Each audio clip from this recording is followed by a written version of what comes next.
হুনাইনের যুদ্ধে অষ্টম হিজরি। কত হিজরি? সবাই বলেন না একটু, কত হিজরি? অষ্টম হিজরিতে হুনাইনের যুদ্ধে রাসূল সাল্লাল্লাহু আলাইহি ওয়াসাল্লাম ফিরে আসতেছেন মদিনায়। পথিমধ্যে বেলাল রাদিয়াল্লাহু তাআলা আনহু আজান দিচ্ছেন। কি দিচ্ছেন? তো পাশে ছিল মুশরিকদের একটা পল্লী, কিছু মুশরিক তরুণ, কিছু অমুসলিম কিশোর, তারা আজানকে ব্যঙ্গ করতেছে। আমাদের বাংলায় মুখ ভেঙ্গানো বলে আর কি। বেলাল রাদিয়াল্লাহু তাআলা আনহু আজান দিচ্ছেন, ওই বাচ্চাগুলো মুশরিক, তো ওরা আজানকে ব্যঙ্গ করতেছে, বিকৃতি করে ওরাও আজান দিচ্ছে। উদ্দেশ্য হচ্ছে আজানকে নিয়ে ঠাট্টা করা। উদ্দেশ্য কি? ঠাট্টা করা। ব্যাপারটা মনে কষ্ট পাওয়ার মতো ব্যাপার না? কিন্তু বিশ্বনবী ওইখানে দেখেন কি খুঁজলেন। বিশ্বনবী খেয়াল করলেন অমুসলিম কিশোরদের মধ্য থেকে একটা কিশোরের গলাটা বড় দরাজ গলা, কণ্ঠটা বড় সুন্দর। খেয়াল করে দেখলেন যে কিছু কিশোর বেলালের আজানকে ব্যঙ্গ করে, বিকৃতি করে, কিন্তু একজনের কণ্ঠ দেখতে পাচ্ছেন না এত দূরে, কিন্তু কণ্ঠটা বড় সুন্দর, দরাজ গলা। বিশ্বনবী সাহাবীদেরকে বললেন, ধরো এগুলারে, ধরো। সবগুলারে ধরে বিশ্বনবীর সামনে আনা হলো। ওরা হাঁটু গেড়ে বসলো। বিশ্বনবী বললেন, তোমাদের মধ্যে কে যেন ব্যঙ্গ করে আজান দিচ্ছিল, তার গলাটা বড় উঁচু, গলার বেসটা বড় মজবুত, মেলোডিয়াস, সুমধুর কণ্ঠ। কে? আবু মাহজুরা বলে, আমার বন্ধুরা সবাই আমার দিকে আঙ্গুল দেখায়, আমি পড়ে গেছি বিপদে। রাসূল সাল্লাল্লাহু আলাইহি ওয়াসাল্লাম বাকি অমুসলিম তরুণদেরকে ছেড়ে দিলেন, বললেন তোমরা যাও। এবার আবু মাহজুরারে পাইছে। আবু মাহজুরার চুলের মধ্যে হাত দিলেন বিশ্বনবী, মাথায় হাত দিয়ে বললেন, এবার আজান দাও দেখি। আবু মাহজুরা বলে, আমি তো আজান দিতে জানি না, কারণ আমি তো বেলালেরটা শুইনা দিছি, আমার তো মুখস্থ নাই, আমি তো আজান দিতে জানি না। বিশ্বনবী বললেন, জানো না? তাহলে আসো, আমি তোমারে শিখাই দেই। সুবহানাল্লাহ পড়েন। আবু মাহজুরা হাঁটু গেড়ে বসে, বিশ্বনবীর মোবারক হাত আবু মাহজুরার চুলের মধ্যে। বিশ্বনবী আজানের মুআল্লিম আবু মাহজুরাকে বলতেছে, ঠিক আছে তোমারে শিখাই দিচ্ছি, আমি যা যা বলবো আমার সাথে সাথে বলো, পারবা? আবু মাহজুরা বলে, পারবো। বিশ্বনবী আজান দিচ্ছেন মাথায় হাত দিয়ে, আল্লাহু আকবার, আল্লাহু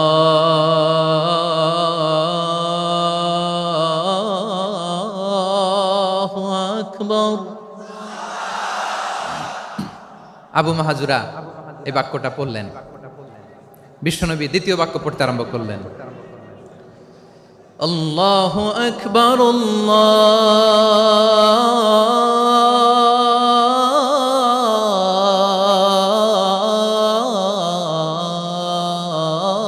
আল্লাহু আকবার। আবু মাহজুরা এই বাক্যটা বললেন। বিশ্বনবী আবু মাহজুরার মাথার মধ্যে হাত দিয়ে তৃতীয় বাক্য পড়লেন, আশহাদু আল্লা ইলাহা ইল্লাল্লাহ।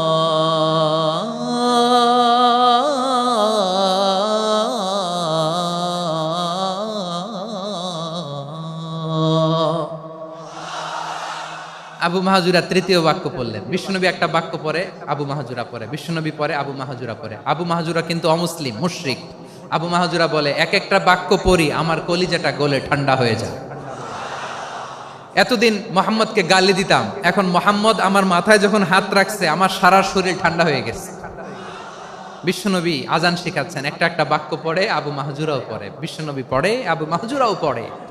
পুরো বাক্যগুলো যখন শেষ, আজান শেষ, আবু মাহজুরাও যখন পুরো আজান পড়লেন, আবু মাহজুরা বললেন, এতদিন মোহাম্মদের চেহারা দেখলে আমার ঘৃণা লাগতো, আজ থেকে মোহাম্মদের চেহারার চেয়ে প্রিয় চেহারা আমার কাছে নাই। আবু মাহজুরা বললেন, ও মুহাম্মদ, আজানের বাক্য তো আপনি আমারে শেখালেন, এখানেই শেষ করবেন না, আপনি আমারে পড়ায় দেন, লা ইলাহা ইল্লাল্লাহু মুহাম্মাদুর রাসূলুল্লাহ সাল্লাল্লাহু আলাইহি ওয়াসাল্লাম। বিশ্বনবীর সাথে দাঁড়িয়ে উনি শাহাদা পড়ে মুসলমান হয়ে গেলেন। এবার আবু মাহজুরা বলে, ইয়া রাসূলুল্লাহ, ইয়া হাবিবাল্লাহ, আমি মুমিন হয়েছি, মুসলমান হয়েছি, আপনার কাছ থেকে আজান শিখার সৌভাগ্য আমি লাভ করেছি গো নবী। আমার কণ্ঠের বড় তারিফ করেছেন আপনি, আমার আজানকে আপনি পছন্দ করেছেন। একটা জিনিস আপনার কাছে চাই, আপনি আমাকে মক্কার মসজিদুল হারামের মুয়াজ্জিন হিসেবে অ্যাপয়েন্ট করে দেন। বিষ্ণু ইসা ইসলাম বললেন, যাও আবু মাহজুরা, আমি তোমাকে পৃথিবীর শ্রেষ্ঠতম মসজিদ মক্কার মসজিদুল হারামের মুয়াজ্জিন হিসেবে অ্যাপয়েন্ট করে দিলাম। দেখছেন কিভাবে ট্যালেন্ট হান্টিং করতে হয়, কিভাবে হিউম্যান রিসোর্স মানব সম্পদকে ব্যবহার করতে হয়। আসছিল আজানকে ভেঙাইতে, আসছিল কেন? আজানকে ব্যঙ্গ করার জন্য, বিকৃত করার জন্য। আজানকে বিকৃত করতে যে ইসলামের সবচেয়ে শ্রেষ্ঠ মসজিদের মুয়াজ্জিন হয়ে গেল। পড়েন সুবহানাল্লাহ। হযরত আবু মাহজুরা রাদিয়াল্লাহু তাআলা আনহু ওনার এই সুললিত কণ্ঠ ব্যবহার করে মসজিদুল হারামে এত সুন্দর করে আল্লাহু আকবার বলে আজান দিতেন, মানুষগুলোর, মুসল্লিগুলোর, মক্কাবাসীর হৃদয়কে তিনি বিগলিত করে দিতেন। মানুষের হৃদয়কে ঠান্ডা হয়ে যেত। শুধু এখানেই শেষ না আমার যশোরের ভাইয়েরা, বিশ্বনবী যখন সাইয়েদনা আবু মাহজুরা রাদিয়াল্লাহু তাআলা আনহুকে আজান শিখাচ্ছিলেন, বলেন তো বিশ্বনবীর হাতটা কোথায় ছিল? আবু মাহজুরার মাথার সামনে, এই চুলের উপরে ছিল। আবু মাহজুরা ওই স্মৃতিটাকে ধারণ করবার জন্য, ওই স্মৃতিকে বহন করার জন্য বিশ্বনবীর মোবারক হাত আবু মাহজুরার কপালের চুলের যেই জায়গায় লেগেছে, মৃত্যুর আগের দিন পর্যন্ত আবু মাহজুরা মাথার ওই চুলে কোনোদিন ছুরি আর কামার লাগায় নাই, সেখানে কেচি লাগায় নাই, চুলের মধ্যে খুর লাগায় নাই। আবু মাহজুরা ডান দিকের চুল কাটতো, বাম দিকের চুল কাটতো, পেছনের চুল কাটতো, সামনের চুল কাটতো না। আবু মাহজুরা রাদিয়াল্লাহু তাআলা আনহুর সামনের চুলগুলো বড় হতে হতে যখন এত বড় হয়ে যায়, তিনি চুলগুলো পেঁচিয়ে মাথার মধ্যে রাখতেন। তারপরে তিনি পাগড়ি পরতেন। সবাই জিজ্ঞেস করতো, আবু মাহজুরা এটা আবার কেমন স্টাইল? দেখতে তোমারে কি বিদঘুটে লাগে, কেমন অড লাগে, কেমন খারাপ দেখা যায়। মক্কায় এমন কোন মানুষ তো দেখি নাই, ডানে চুল কাটে, বায়ে চুল কাটে, পেছনে চুল কাটে, সামনে কাটে না। ওরে আবু মাহজুরা কেমন দেখা যায় তোমারে, তুমি সামনের চুল কাটো না কেন? আবু মাহজুরা বলে, আমি হাঁটু গেড়ে পেয়ারা নবীর সামনে বসেছিলাম, আমার এই মাথার চুলের মধ্যে মুবারক হাত লাগিয়ে বিশ্বনবী নিজে আমাকে আজানের প্রতিটা বাক্য শিক্ষা দিয়েছেন। বিশ্বনবীর মোবারক হাত, পবিত্র হাত আমার মাথার চুলের যেই জায়গায় লেগেছে, আমি চাই ওই চুলগুলা নিয়ে আমি আমার কবরের ভিতরে যাব। সাইয়েদনা আবু মাহজুরা রাদিয়াল্লাহু তাআলা আনহু ইন্তেকালের আগের পর্যন্ত মাথার সামনের চুলগুলা কাটে নাই। মাথার সামনের চুল তিনি কাটেন নাই। সুবহানাল্লাহ বিহামদি। কেমন ভালোবাসতেন বিশ্বনবী সাহাবীদেরকে, সাহাবারা কেমন ভালোবাসতেন বিশ্বনবীকে। সামনের চুলগুলো বড় হতে হতে এত বড় ছিল, পেঁচিয়ে রেখে পাগড়ি পরতেন, কাটতেন না। নবীর হাত লেগেছিল। সুবহানাল্লাহ পড়েন। তাহলে what is the lesson? Moral of the story কি? মোরাল অফ দ্য স্টোরি হচ্ছে, আসছিল আজানকে ব্যঙ্গ করার জন্য, বিকৃত করার জন্য, হয়ে গেল মসজিদুল হারামের মুয়াজ্জিন। দেখেন বিশ্বনবী একটা খারাপ সিচুয়েশনের মধ্যে থেকে কি ভালো জিনিস বের করে আনলেন। আমি যে শুরুতে বলেছি কিভাবে তিনি হিউম্যান রিসোর্সকে ডেভেলপ করেছেন, ম্যানেজ করেছেন।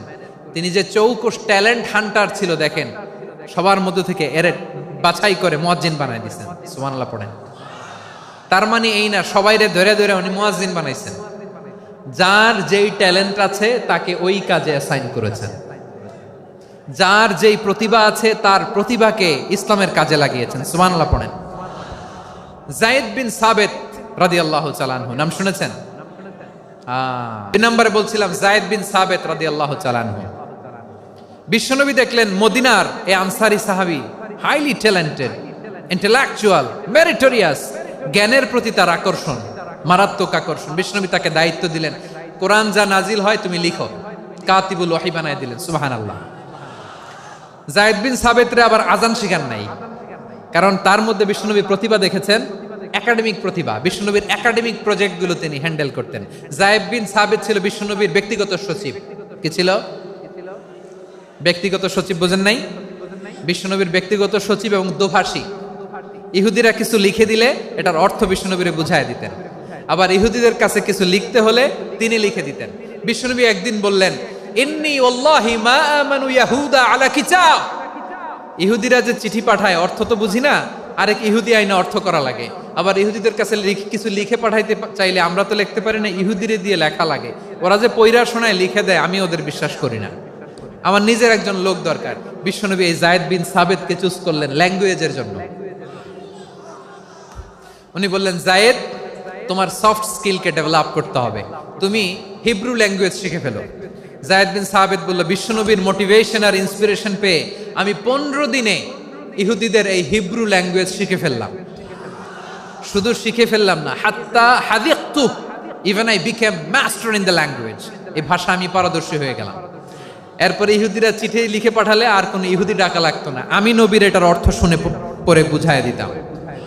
আবার ইহুদিদের কাছে চিঠি লেখা লাগলে আমি যায়েদ বিন সাবেত চিঠি লিখে দিতাম। সুবহানাল্লাহ।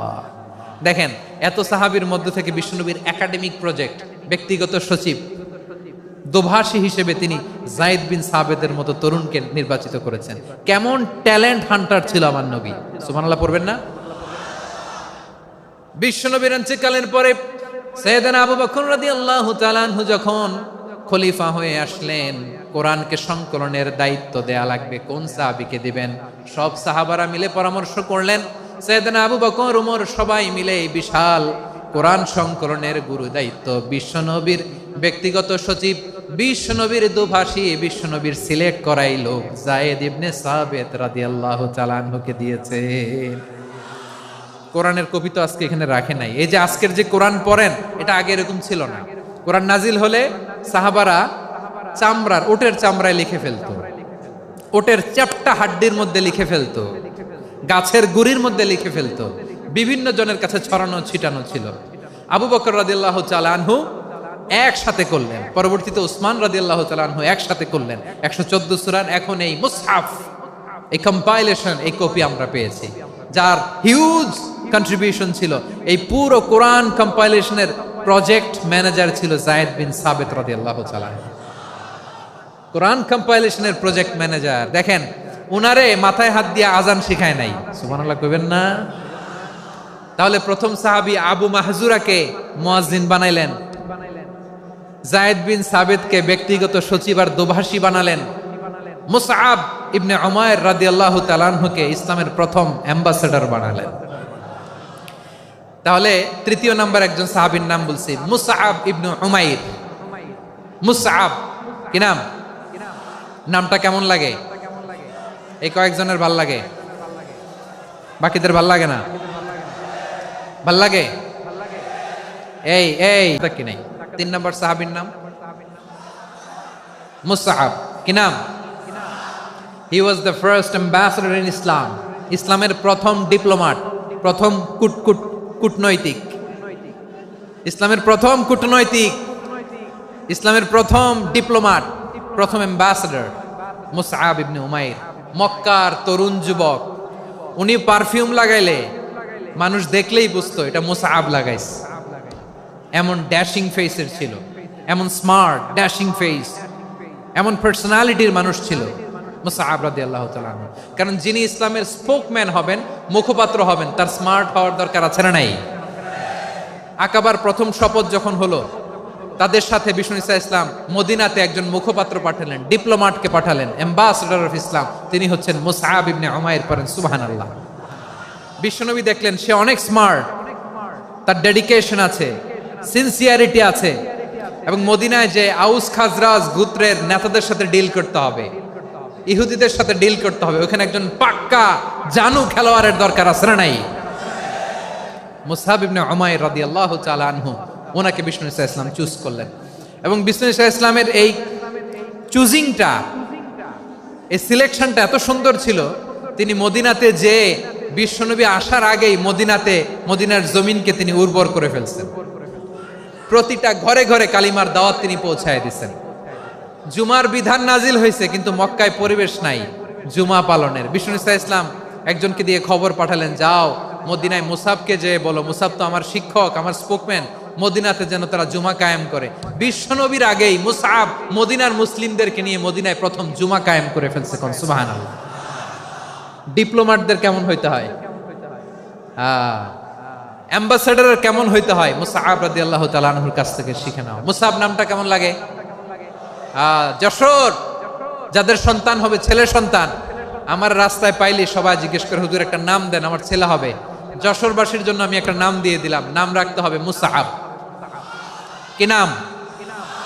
নামটা যাদের ভাল লাগে, ছেলে সন্তান অনাগত আসবে, মনে চাইলে নাম রেখে দিবেন মুসআব রাদিয়াল্লাহু তাআলা আনহুর নামে মুসআব। তাহলে মুসআব রাদিয়াল্লাহু তাআলা আনহুকে বিশ্বনবী ল্যাঙ্গুয়েজ শিখান নাই, সফট স্কিল শিখান নাই। যায়েদ রাদিয়াল্লাহু তিনি হিব্রু ল্যাঙ্গুয়েজ শিখেছেন, সুরিয়ানি শিখেছেন, কিন্তু মুসআবকে তিনি বানিয়েছেন the spokesman of Islam, the first diplomat, the ambassador of Islam. সুবহানাল্লাহ পড়বেন না? আব্দুল্লাহ ইবনে আব্বাস রাদিয়াল্লাহু তাআলা আনহু বিশ্বনবীর কাজিন, চাচাতো ভাই। আবার মাইমুনা রাদিয়াল্লাহু তাআলা আনহু, মাইমুনা নবীর স্ত্রী, তিনি ছিলেন আব্দুল্লাহর আপন খালা। তো নবীর বউ যদি ওনার খালা হয়, নবী তার কি? বুঝে নাই, নবী তার কি? খালু। তাহলে সম্পর্ক অনেক গভীর, কাজিন আবার খালু। ছোট্ট মানুষ, তাই রাতে মাঝে মাঝে ঘরে থাকতো। বিশ্বনবী দেখলেন আব্দুল্লাহ যেহেতু আমার ঘরে ঢুকতে পারে, আব্দুল্লাহরে এই উম্মতের বড় শিক্ষাবিদ বানাইতে হবে। কথা বোঝে নাই? আব্দুল্লাহকে কি বানাইতে হবে? শিক্ষাবিদ, এডুকেটর অফ দিস উম্মাহ, এই উম্মার শিক্ষাবিদ বানাইতে হবে। তাই আব্দুল্লাহ ইবনে আব্বাসকে বিশ্বনবী হাতে কলমে শিক্ষা দিয়েছেন। আব্দুল্লাহ ইবনে আব্বাস রাদিয়াল্লাহু তাআলা আনহু, ওনাকে বিশ্বনবী হাতে কলমে শিক্ষা দিয়েছেন, যেহেতু উম্মতের শিক্ষাবিদ হবেন, এডুকেটর হবেন। তো বিশ্বনবী রাতে যখন তাহাজ্জুদ পড়তেন, ছোট্ট আব্দুল্লাহ ঘরে থাকতো। বুঝতে পেরেছেন? ছোট্ট মানুষ তো ঘরে থাকতো। তো বিশ্বনবী তাহাজ্জুদের জন্য একবার দাঁড়িয়েছেন, ছোট্ট আব্দুল্লাহ ওযু করে দাঁড়াইছে। আচ্ছা বলেন তো, ইমাম আর মুসল্লি মোট যদি দুইজন হয়, একজন ইমাম একজন মুসল্লি, তো মুসল্লি ইমামের কোন দিকে দাঁড়াবে? ডানে দাঁড়াবে। ছোট্ট আব্দুল্লাহ বোঝে নাই, বিশ্বনবী তাহাজ্জুদ শুরু করেছেন, উনি একতেদা করছেন আর দাঁড়াইছেন বায়ে। কোথায় দাঁড়িয়েছেন? আব্দুল্লাহ বলেন, যখন আমি বায়ে দাঁড়ালাম, আখাযা রাসূলুল্লাহ সাল্লাল্লাহু আলাইহি ওয়াসাল্লাম উযুনি আল ইউমনা ইয়াফতিলুহা, বিশ্বনবী নামাজরত অবস্থায় আমার কান ধরে টেনে আমার ডান দিকে এনে দাঁড় করায় দিলেন। পড়েন সুবহানাল্লাহ। দেখেন হাতে কলমে শিক্ষা। আর জীবনে ভুলাবে? কথা কয় না, আর ভুলাবে? আর ভুল হবে না। এভাবে বিশ্বনবীর অনেক সঙ্গ পেয়েছেন, সফর করেছেন, একই বাহনে বসেছেন, এক বাহনে বসে লম্বা নাসিহত করেছেন, বলেছেন, ইয়া গোলাম ইহফাজিল্লাহ ইয়াহফাজকা, ইহফাজিল্লাহ তাজিদহু তুজাহাক, ইযা সাআলতা ফাসআলিল্লাহ ওয়া ইযা ইসতাআনতা ফাসতাইন বিল্লাহ। আল্লাহর বিধান মানো, আল্লাহর বিধান রক্ষা করো, আল্লাহ তোমায় রক্ষা করবে। আব্দুল্লাহ, চাইতে হলে আল্লাহর কাছে চাও, সাহায্য চাইতে হলে আল্লাহর কাছে সাহায্য চাও। মনে রাখো, গোটা বিশ্বের সবাই যদি তোমার সাহায্য করতে চায়, ততটুকুই করতে পারবে যতটুকু আল্লাহ তোমার নসিবে রেখেছে। গোটা বিশ্ব যদি তোমার বিরুদ্ধে ষড়যন্ত্রে দাঁড়িয়ে যায়, ক্ষতি ততটুকু করতে পারবে যতটুকু তোমার জন্য বরাদ্দ আছে, এর বাইরে কিছু করতে পারবে না। আওয়াজ করে বলেন ঠিক কিনা? এভাবে হাতে কলমে শিখিয়েছেন, বিশ্বনবীর সঙ্গ পেয়েছেন। ওনাকে বিশ্বনবী সাল্লাল্লাহু আলাইহি ওয়াসাল্লাম শিক্ষাবিদ, এডুকেটর অফ দিস উম্মাহ হিসেবে সিলেক্ট করেছেন, হাতে কলমে শিখিয়েছেন। বিশ্বনবী একবার প্রকৃতির ডাকে সাড়া দিয়ে এসেছেন। এখন কি করতে হবে? নামাজের জন্য ওযু করতে হবে। বিশ্বনবী এসেই দেখেন ওযুর বদনায় পানি ভরা, খুশি হয়ে গেলেন, বললেন, কে রেখেছে পানি? একজন বলল, আব্দুল্লাহ রেখেছে। বিশ্বনবী অত্যন্ত খুশি হলেন, খুশি হয়ে একটা দোয়া করলেন, বললেন, আল্লাহুম্মা ফাক্কিহু ফিদ্দীন ওয়া আল্লিমহু তা'ওয়ীল। আল্লাহ, তুমি আব্দুল্লাহকে দ্বীনের বুঝ দিও আর কোরআনের তাফসীর শিক্ষা দিও। বিশ্বনবীর এই দোয়া এমন লাগছে, উনি রাইসুল মুফাসসিরিন, এই পৃথিবীতে যত মুফাসসির ছিল, যত মুফাসসির আসবে, সকল মুফাসসিরের সম্রাট হিসেবে স্বীকৃত হয়েছেন আব্দুল্লাহ ইবনে আব্বাস। বিশ্বনবী ওনারে আজান শিখান নাই, বিশ্বনবী ওনারে ল্যাঙ্গুয়েজ শিখান নাই, বিশ্বনবী ওনারে অ্যাম্বাসেডর বানান নাই, হাতে কলমে শিক্ষা দিয়েছেন। ছোট্ট মানুষ, বিশ্বনবী ইন্তেকাল করলেন, আবু বকরের সময় গেল, ওমরে ফারুকের খেলাফত, তখনও তিনি তরুণ। ওমরে ফারুক রাদিয়াল্লাহু তাআলা আনহু ওনার ক্যাবিনেট মিনিস্ট্রির বৈঠকে এই আব্দুল্লাহ ইবনে আব্বাসকে পাশ দিয়ে বসায় রাখতেন। বয়স্ক সাহাবারা এটা পছন্দ করতো না, তারা বলতো, ঘটনা কি? আব্দুল্লাহর মতো ছেলে নাতি আমাদের আছে, এরা কেন রাখে ওমরে ফারুক? ওমরে ফারুক এটা টের পেলেন, তিনি বুঝতে পারলেন যে ক্যাবিনেট মেম্বাররা এটা পছন্দ করে না, ছোট্ট আব্দুল্লাহরা কেন রাখি, কেন যে রাখি, এটা একদিন বুঝাবো। একদিন মিটিং এ তিনি সবাইকে বললেন, ইযা জাআ নাসরুল্লাহি ওয়াল ফাতহ। এই আয়াত দ্বারা উদ্দেশ্য কি বলেন তো মুরব্বী সাহাবীরা? এক সাহাবী বলেন এই সূরা দ্বারা উদ্দেশ্য আল্লাহ বলেছেন আমাদেরকে বিভিন্ন ল্যান্ড বিভিন্ন এলাকা বিজয় করতে হবে। ওমরে ফারুক বললেন না, হয়নি।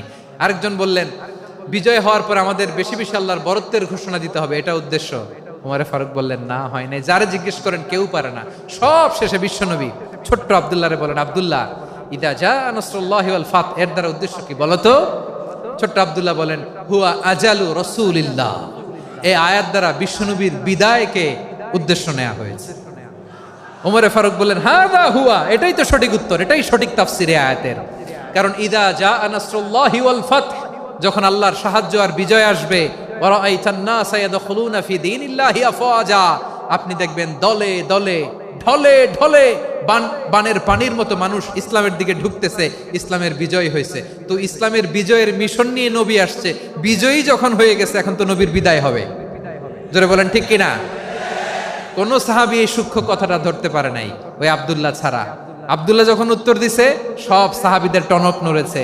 এরপর থেকে কোনো ক্যাবিনেট মিটিং এ আর কোনো সাহাবারা কোনো প্রশ্ন করে নাই, আওয়াজ করে পড়েন সুবহানাল্লাহ। বিশ্বনবী আব্দুল্লাহ ইবনে আব্বাসকে দ্য এডুকেটর অফ দ্য উম্মাহ, উম্মার শিক্ষাবিদ হিসেবে গ্রহণ করেছেন। আওয়াজ করে পড়তে হবে আল্লাহু আকবার।